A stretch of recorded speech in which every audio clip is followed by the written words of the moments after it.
Igualdad. Hablar de igualdad implica controversia interpretativa en las distintas esferas de la sociedad. En esa medida, el progreso en materia de igualdad toma y tomará mucho tiempo para generar consenso, tanto en la teoría como en la práctica.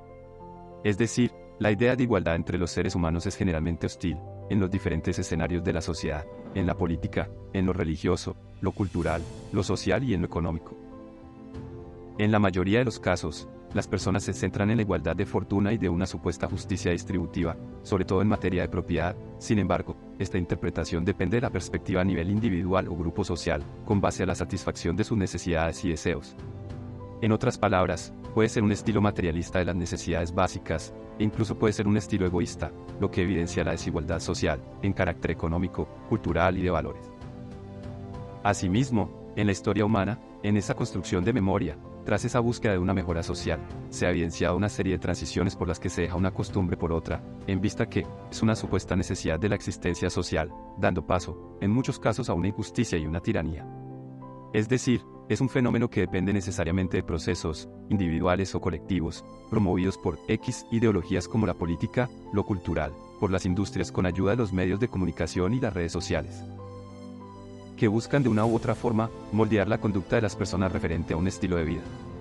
En esa medida, se debe hablar del consumismo en la sociedad, lo que incide y evidencia que es una práctica que produce enormes ganancias y a su vez contribuye a la desigualdad social.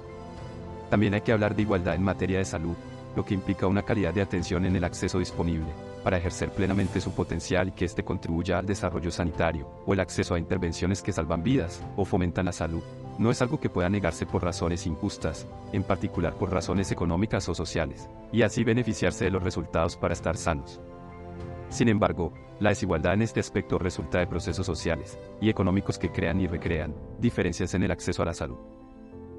Al mismo tiempo, surge la pregunta, ¿en qué sentido somos iguales?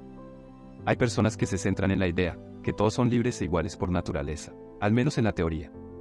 Por ejemplo, en materia jurídica, todos gozan de igualdad en libertad y de una justa libertad, es decir, todos son iguales ante la ley, lo que significa que mujeres, hombres, niñas, niños y aquellas personas que crean su propia identidad sexual, deben gozar por igual de los mismos derechos, recursos, oportunidades y protecciones. En esa medida, se debe entender que estos derechos son todos los mecanismos legales que protegen las libertades y garantías de los individuos.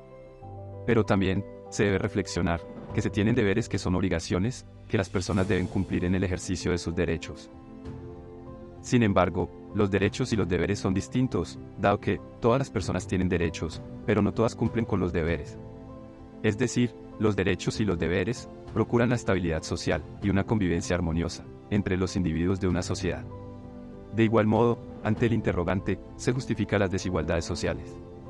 Es evidente que, depende de la perspectiva individual o de lo colectivo en la sociedad, de ese perjuicio de las personas, del posicionamiento ideológico político, religioso, cultural y económico, que es lo que explica la desigualdad social. En otras palabras, las ideologías políticas y algunas ideologías culturales dividen a la sociedad, que se ve envuelta en esa pugna por la hegemonía, de imponer un pensamiento y un estilo de vida, etc. Por otra parte, he ahí la cuestión, que exige la igualdad.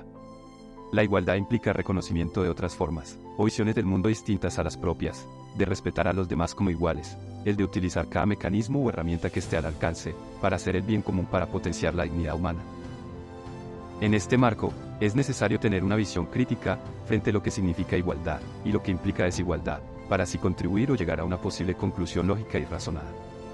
Es decir, hasta cierto punto, el problema no es la desigualdad, el problema es la pobreza mental y económica, lo que evidencia el peor mal de la sociedad, que no es otra cosa que la falta de formación académica, incluyendo la ética y la virtud, lo que conlleva analizar y reflexionar, que se necesitan políticas públicas y económicas, que permitan a las personas tener garantías en términos de protección, a nivel académico, de principios y valores, igualdad de oportunidades y emprendimiento, de productividad económica, que es la relación existente entre el volumen total de producción y los recursos utilizados para alcanzar dicho nivel de producción, para ser competitivos, con el propósito y fin de mitigar la pobreza y generar riqueza, sin olvidar que hay que proteger a los discapacitados.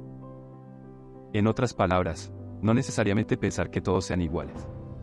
Dado que no se puede pretender tergiversar, ni timar, ni jugar a igualar a las personas por medio de subsidios, ni se les puede impedir que busquen, elijan, persigan sus propias metas y propósitos cualesquiera que sean, no se puede jugar con la voluntad de los individuos en materia de un supuesto proyecto de vida. Por lo contrario, se debe incitar y motivar a las personas a elegir cuál será su proyecto de vida, que escojan voluntariamente la profesión cualquiera que sea para ejercer, en vista que siempre habrá desigualdad. Por ejemplo, siempre habrá seres humanos que sin importar las circunstancias u obstáculos que se presenten, harán el esfuerzo, el sacrificio para estudiar, trabajar, ahorrar e invertir para generar riqueza y mitigar necesidades. En esa medida, siempre habrá seres humanos más fuertes que otras. Es decir, decisiones difíciles necesitan de voluntades fuertes. Pero también, habrá algunos individuos que, por circunstancias ajenas, serán incapaces de valerse por sí solos, y habrá que protegerlos como en el caso de los discapacitados, lo cual será necesario subsidiarlos. Sin embargo, habrá personas que siempre tendrán una excusa, y cuando tienen alguna oportunidad la desaprovechan. En otras palabras, hay quienes no les gusta estudiar, ni trabajar, ni ahorrar, pero sí tienen una pretensión de ostentar, un estilo de vida que no pueden costear.